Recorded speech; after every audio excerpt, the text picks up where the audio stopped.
9절에서부터 13절까지 말씀 한음성으로 같이 읽겠습니다. 그때 예수께서 갈릴리 나사렛으로부터 와서 요단강에서 요한에게 세례를 받으시고 곧 물에서 올라오실새 하늘이 갈라짐과 성령이 비둘기같이 자기에게 내려오심을 보시더니 하늘로부터 소리가 나기를 너는 내 사랑하는 아들이라 내가 너를 기뻐하노라 하시니라. 성령이 곧 예수를 강야로 몰아내신지라. 강야에서 40일을 계시면서 사탄에게 시험을 받으시며 들짐승과 함께 계시니 천사들이 수종 들더라. 아멘. 우리 옆 사람하고 인사 좀 할까요? 한 주간도 어떻게 편안하게 잘 지내셨습니까? 사랑합니다. 축복합니다. 일주일 만에 보니까 너무 반갑죠? 할 얘기도 많고 궁금한 것도 많고 예배 후에 또 교제를 나누시기 바랍니다. 여러분, 오늘 말씀 제목은 예수님이 인생이다라는 주제로 해서 우리가 은혜를 나누고자 합니다. 여러분, 인생을 정의한다면 무엇이라고 정의를 내릴 수 있을까요? 무엇이 인생이다, 또는 무엇은 인생이다, 아니면 인생은 무엇이다, 또는 인생이 무엇이다, 어떻게 정의를 내릴 수 있을까요? 여러분, 아프니까 청춘이다라는 그런 책을 책 제목을 들어보셨을 겁니다. 아주 유명한 책이죠. 그런 책이 있는데 김난도 교수가 불안한 미래와 외로운 청춘을 보내고 있는 이 시대 젊은이들에게 보내는 메시지로 기록된 그런 책이라고 할 수가 있겠습니다.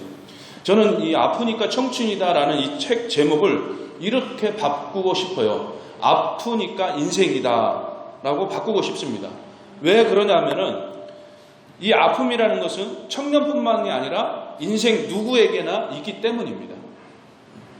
삶이 온전히 평탄한 사람은 단 한 사람도 아마도 없을 것입니다. 끊임없는 환란 속에서 사는 것이 바로 인생이라고 할 수가 있습니다. 그래서 인생이 아프다, 아프니까 인생이다 라고 말씀드릴 수 있습니다. 인생의 아픔에는 어떤 것들이 있을까요? 사람 때문에 아프기도 하고 돈 때문에 아프기도 하고 질병 때문에 아프기도 하고 또 일이 잘 안 돼서 아프기도 하고 여러 가지 형태의 아픔들이 있을 것입니다. 이렇게 여러 가지 환난이나 고난이 닥쳐올 때 아픔을 느끼는 것, 이게 바로 아픈 인생이라고 할 수가 있겠죠. 오늘 말씀의 주제는 예수님이 인생이다라고 말씀을 드렸습니다. 왜 예수님이 인생일까요?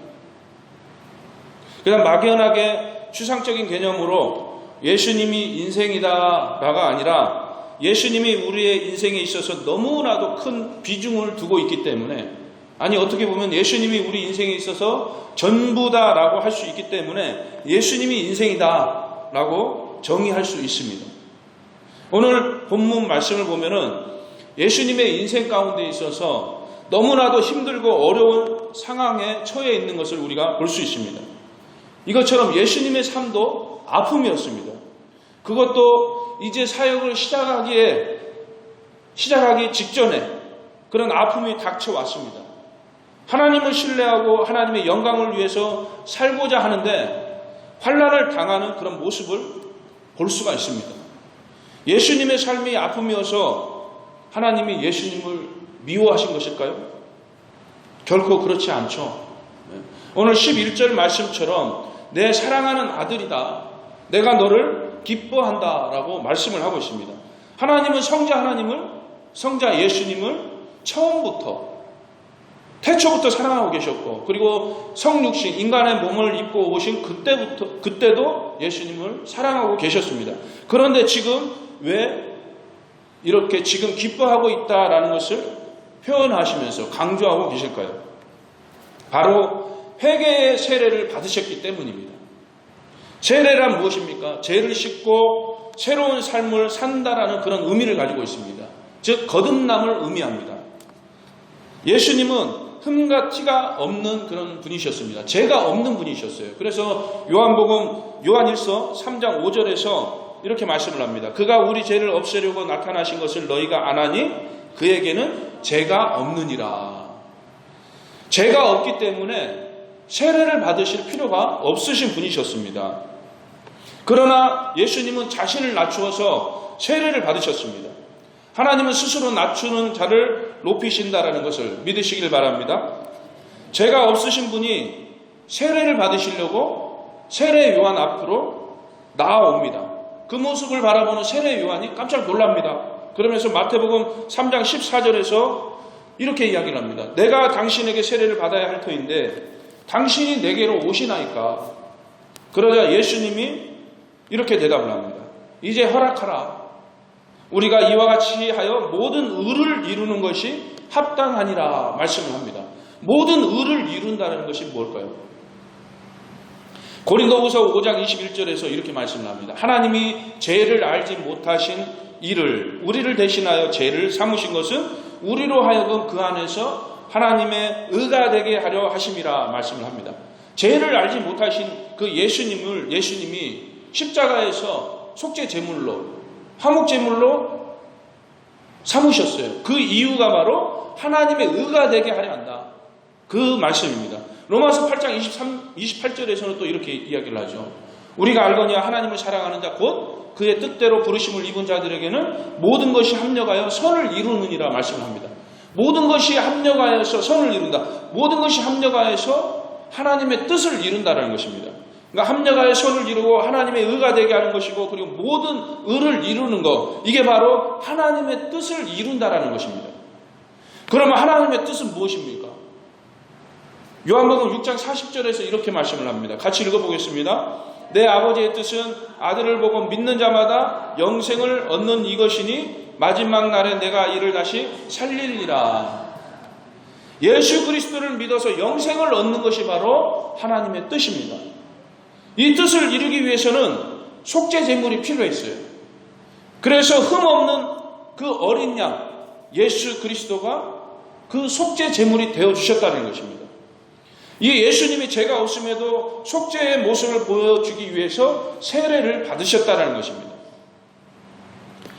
여러분, 예수님은 이렇게 자신을 낮추시고 겸손히 하나님의 뜻대로 행하셨습니다. 그 모습을 보고 하나님이 더욱 기뻐하셨다는 것입니다. 그것처럼 하나님 앞에서 나 자신을 낮추고 순종할 때에 하나님 보시기에 합당한 모습을 보일 때에 하나님께서 기뻐하시고 축복하여 주신다라는 이 사실을 믿으시길 바랍니다. 여러분, 그런데 하나님이 이렇게 기뻐하신다고 그러는데 하나님께서 예수님을 광야로 몰아내셨어요. 광야는 사막이라고 했습니다. 이 사막은 사람이 살 수 없는 곳입니다. 이 사막이 살 수 없는 곳으로 몰아내셨는데 하나님이 기뻐하신다고 하시면서 예수를 광야로 몰아내셨는데 40일간을 있게 했어요. 그것도 굶주린 상태에서. 그리고 들짐승과 함께 있게 하였다 말씀을 하고 있습니다. 여러분, 들짐승은 사단의 권세를 상징합니다. 이 말씀은 뭐냐? 사단의 공격이 광야에 있는 동안 사단의 공격이 끊임없이 있었다는 것입니다. 예수님은 하나님의 뜻에 순종하면서 지내왔습니다. 그런데 하나님이 광야로 내모셨다는 것이에요. 여러분, 너무나도 큰 고통이고 너무나도 큰 절망입니다. 그런 상황에서 보통 사람 같았으면 어떻게 했을까요? 도망가고도 남았겠죠. 여러분, 한번 생각해 봅시다. 하나님이 나를 기뻐하신다고 하시는데 내가 말씀에 순종하며 충성을 다했는데 나를 광야로 내보내고 40일간 굶주리게 만들고 사단이 호시탄탄 노리는 그런 죽을 것 같은 상황에 처하게 되었다면 여러분 어떻게 할까요?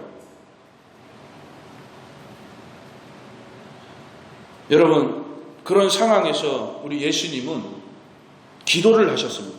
기도를 선택하셨어요. 그것도 40일간 금식 기도를 했다는 것입니다. 우리 또한 예수님처럼 힘들고 어려운 상황이 닥치면 더욱 기도에 힘써야 될 것입니다. 예수님은 광야로 나간 이유를 알고 있었습니다. 하나님의 뜻을 알고 있었습니다. 그 뜻을 이루기 위한 워밍업이었다는 것을 알고 있었어요. 준비 단계라는 것을 알고 있었습니다. 그래서 예수님은 절망하지 않았고 불평하지 않았고 오히려 기도를 하였던 것입니다. 여러분, 이렇게 기도했는데 이제 광야에서 벗어나게 해주고 40일간 굶주렸는데 그 배고픔에서 벗어나게 해주는 사단의 공격이 끊임이 없는데 그 공격에서 이제는 벗어나게 해주는 그런 역사가 일어나야 되잖아요. 기도했는데. 그런데 결과는 어떻습니까? 기도했는데 결과는 오히려 시험이 왔어요. 예수님에게 시험이 왔다는 것입니다. 배가 고파서 곧 죽을 지경인데 사탄이 와서 너가 하나님의 아들이면 이 돌들을 떡떡이로 만들어라 라고 시험을 냈어요. 그러자 예수님이 뭐라고 합니까? 사람이 떡으로만 살 것이 아니요 하나님의 입으로부터 나오는 모든 말씀으로 살 것이라 말씀을 합니다. 이 말씀은 뭡니까? 의식주가 아닌 말씀으로 사는 모습을 예수님께서 그 어려운 환난과 고난 속에서 우리에게 친히 보여주신 것입니다. 무엇을 먹을까, 무엇을 마실까, 무엇을 입을까 걱정하는 것이 아니라 하나님의 말씀으로 사는 모습을 보여주신 것입니다. 이걸로 끝이 아닙니다. 사단이 예수님을 성전 꼭대기에서 뛰어내리면 하나님의 사자들이 너를 받들어 발이 돌에 부딪히지 않게 할 것이다. 또 미혹을 합니다. 이럴 때 예수님은 뭐라고 합니까? 주 너의 하나님을 시험하지 말라. 이것은 예수님이 하나님을 무한 신뢰하는 그런 모습을 보여주고 있는 것입니다. 이걸로 끝이 아닙니다. 높은 산에서 천하만국을 그 영광을 보여주면서 내게 엎드려 경배하면 이 모든 것을 주겠다. 사단이 또 시험을 합니다. 그럴 때 예수님이 이렇게 또 말씀을 합니다. 사탄아 물러가라. 기록되었을 때 주 너의 하나님께 경배하고 다만 그를 섬기라. 이 말씀은 예수님이 하나님을 절대적으로 하나님만을 경배하고 섬기겠다.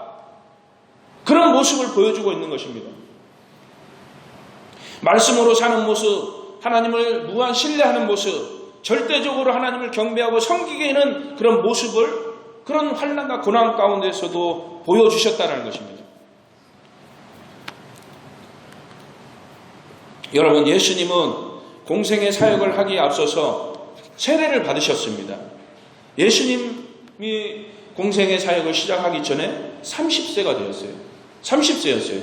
이때 당시에 30세가 되어야지만이 제사장직을 수행할 수가 있었습니다. 그래서 사역에 앞서서 세례를 받으셨습니다. 여러분, 죄가 없지만 하나님의 뜻에 합당한 모습을 보이기 위해서 또 우리들에게 본을 보이기 위해서 세례를 받으셨어요. 예수님이 얼마나 나도 이제는 하나님 일을 할 수 있으니까 얼마나 가슴이 설레겠습니까? 가슴이 설레고 꿈이 부풀어 있었을 것입니다. 어떤 일을 통해서 하나님께 영광 돌리고 또 하나님을 기뻐하게 할 수 있을까? 또 어떤 일을 해서 하나님께 영광 돌릴 수 있을까? 이런 생각을 했을 것입니다. 그런데 오히려 시험에 들게 되고 더 큰 환난과 시련이 닥친 것입니다. 그때 예수님은 어떻게 하셨어요? 여러분, 우리도 인생 가운데에 예수님이 겪으신 일들을 우리가 얼마든지 겪을 수 있습니다. 내가 예수님을 믿어 주님 주시는 그런 기쁨과 평안을 누리며 살고 있는데 이제 좀 삶이 좀 나아지고 평안해지려 하는데 시험에 들고 큰 환난이 닥쳐온다면 우리는 어떻게 해야 될까요? 예수님은 기도하는 모습을 보여줬다고 말씀드렸습니다. 기도하면서 말씀으로 살 것을 말씀을 하셨습니다. 하나님을 의심하지 말고 즉 하나님을 신뢰하며 하나님께 경배하라 라고 말씀을 하셨습니다. 그 결과 어떻게 됐습니까? 마귀가 떠나는 그런 승리의 결과를 낳게 되었습니다. 기도하며 말씀 가운데 하나님을 신뢰하고 하나님만을 경배할 때에 아픔이 가득한 우리의 인생의 환난이 떠나갑니다. 고난이 떠나간다는 이 사실을 믿으시길 바랍니다. 그리고 기도하고 말씀을 따라 하나님을 신뢰하고 하나님만을 경배하길 주님의 이름으로 축원합니다. 사랑하는 성도 여러분, 우리의 인생을 보면은 기쁨 뒤에 시험이 오고 환난이 옵니다. 또 그 시험 가운데 환난 가운데 말씀에 순종하며 하나님만을 의지하는 것으로 이겨냈다. 이렇게 인생을 정의할 수 있다면은 얼마나 좋겠습니까? 응? 우리의 인생이 시험, 기쁨 뒤에 환난이 오고 고난이 오고 그 환난과 고난 가운데 기도하고 말씀에 순종했더니 그 환난과 고난을 이겨냈다. 이것이 인생이다라고 딱 정의를 내려버린다면은 얼마나 좋겠습니까? 네? 근데 결국에는 승리인데 그런데 누가복음 4장 13절에서 오늘 본문 말씀과 평행선에 있는 이 누가복음 4장 13절에서 이렇게 말씀을 합니다. 마귀가 모든 시험을 다한 후에 얼마 동안 떠나니라. 예수님이 사탄의 세 가지 시험을 이기고 나서 마귀가 떠나갑니다. 이 마귀가 떠나가는데 얼마 동안 떠나니라 라고 말씀을 하고 있어요. 여러분, 이 말씀은 예수님이 시험을 물리치자 사탄이 잠시 물러나 있지만 다시 오겠다, 다시 온다, 그 말씀입니다. 여러분, 이것처럼 인생은 끊임없는 환난과 끊임없는 시험과 끊임없는 사탄의 공격 가운데 살고 있습니다. 그래서 인생은 아픕니다. 그래서 인생이 아파요. 이게 우리의 일상입니다. 그런데 믿지 않는 사람들은 이 아프니까 인생인 이 이유를 몰라요. 왜 아픔을 느끼는지, 왜 환난이 오고 왜 고난이 오는지 그 이유를 모르고 살아갑니다. 이 환난과 고난이 어디에서부터 시작이 되었고 이 환난과 고난이 앞으로 어떻게 될 것이고 어떠한 결과를 낳을 것인지 모르면서 살아간다는 것입니다. 그러나 우리는 주님으로 말미암아 환난을 이길 수 있는 방법을 알고 있고 시험을 이길 수 있는 방법을 알고 사단의 공격을 이길 수 있는 그런 일체의 비결을 우리가 알고 있습니다. 그래서 예수님이 인생인 것입니다. 아프니까 인생이지만 그 아픔을 이길 수 있는 일체의 비결을 예수님을 통해서 알고 있기 때문에 또 얻을 수 있기 때문에 예수님이 인생인 것입니다. 그 방법과 비결은 오늘 본문 말씀을 통해서 보여주셨습니다. 기도하며 말씀으로 사는 것입니다. 하나님을 신뢰하는 것입니다. 하나님만을 바라보며 하나님만을 섬기는 것입니다. 그 가운데 세상에서는 얻을 수 없는 기쁨과 평안이 주어진다는 이 사실을 믿으시길 바랍니다. 아프니까 인생입니다. 환난이 끊이지 않기 때문에 인생입니다. 호시탐탐 노리는 사탄의 공격이 끊이지 않는 것이 바로 인생입니다. 하지만 인생의 중심을 예수님으로 해서 살아갈 때에 오늘 본문 말씀 13절 말씀처럼 천사가 수종든다라는 것을 믿으시길 바랍니다. 시험을 이기고 사탄의 공격을 이겨내고 환난을 이겨낼 때에 천사들이 와서 수종든다라는 이 사실을 믿으시길 바랍니다. 마지막에 천사가 수종드는 것처럼 진정한 승리의 삶을 살 수 있다는 것을 믿으시길 바랍니다. 하나님은 당신의 사랑하는 아들을 이 땅에 보내셨습니다. 그 아들이 순종하며 인간에게 본을 보이시는 모습을 통해서 아들 예수님을 기뻐하셨습니다. 그런데 공적 사역을 시작하기에 앞서서 훈련이 필요했습니다. 운동선수가 출전에 앞서서 강한 체력과 실력을 쌓기 위해서 훈련하는 것처럼 훈련이 필요했습니다. 그것처럼 예수님을 사용하기에 앞서서 연단이 필요했던 것입니다. 그래서 성령께서 예수님을 광야로 내모셨습니다. 사람이 살 수 없는 광야에 40일간을 금식하게 하셨습니다. 거기에다가 사탄의 시험을 허용하셨고 너무나도 힘든 그런 상황을 만드셨습니다. 저는 여기서 두 가지 의문을 갖게 되었습니다. 첫 번째는 내가 기뻐하고 사랑하는 아들이라고 하면서 어떻게 이런 상황에 닥치게 하셨을까? 두 번째는 광야의 고난 가운데 처한 그 아들을 보는 그 마음은 어떠하였을까? 이런 두 가지 의문을 갖게 되었습니다. 하나님의 마음은 아마도 괴로움이었을 것입니다. 기뻐하는 아들이 고난 가운데 있는 모습을 보고 괴로웠을 것입니다. 그러나 하나님은 침묵하셨습니다. 안타까움이 일었지만 묵묵히 바라보셨습니다. 왜 그러셨을까요? 왜 침묵하시고 왜 묵묵히 바라보셨을까요? 그것은 바로 예수님이 특별한 존재이기 때문입니다. 예수님이 왜 특별한 존재인가요? 온 인류의 죄를 짊어질 매우 특별한 존재라는 것입니다. 그렇기 때문에 환난 속에 있는 아들을 지켜만 보고 계셨다는 것입니다. 특별한 존재였기 때문에 광야로 내모셔서 연단케 하셨다는 것입니다. 사랑하는 여러분, 우리가 환난 가운데 처해 있다면은 하나님이 예수님을 바라보는 그 마음처럼 똑같이 우리를 바라보시며 함께 괴로워하고 있다라는 이 사실을 믿으시길 바랍니다. 지금의 고난 가운데서 건져주고 싶지만 그러나 기다리고 계십니다. 아직 때가 아니기 때문에 기다리고 계신다는 것입니다. 그 이유는 예수님이 특별한 존재였던 것처럼 우리 또한 특별한 존재이기 때문입니다. 큰일을 앞둔 예수님을 보시고 11절에서 내 사랑하는 이라고 말씀을 하고 있습니다. 이 구절은 유일한 특별한 그런 의미를 가지고 있습니다. 예수님을 특별한 존재이기 때문에 강야로 내몰아 연단케 하셨다라는 그런 뜻입니다. 예수님의 목숨이 위태로운 그 순간에도 하나님만을 바라보며 섬기게 하셨고 세상 떡이 아닌 말씀으로 살게 하셨고 그 가운데 사탄을 물리침으로 사탄의 권세를 이길 수 있게 하셨습니다. 이런 시작을 통해서 결국 십자가 사건이 생겨나게 되었고 그 십자가 사건을 통하여서 하나님의 뜻을 온전히 이루시게 되었습니다. 여러분, 우리 또한 특별한 존재라는 이 사실을 믿으시길 바랍니다.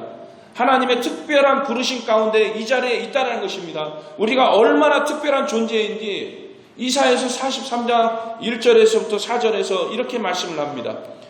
야곱아, 너를 창조하신 여호와께서 지금 말씀하시느니라. 이스라엘아, 너를 지으신 이가 말씀하시느니라. 너는 두려워하지 말라. 내가 너를 구속하였고 내가 너를 지명하여 불렀나니 너는 내 것이라.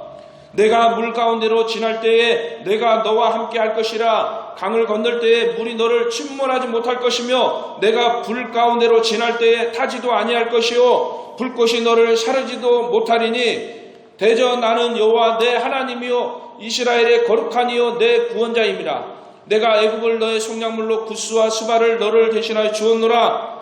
내가 내 눈에 보배롭고 존귀하며 내가 너를 사랑하였은즉 내가 내 대신 사람들을 내어주며 백성들이 내 생명을 대신하리니.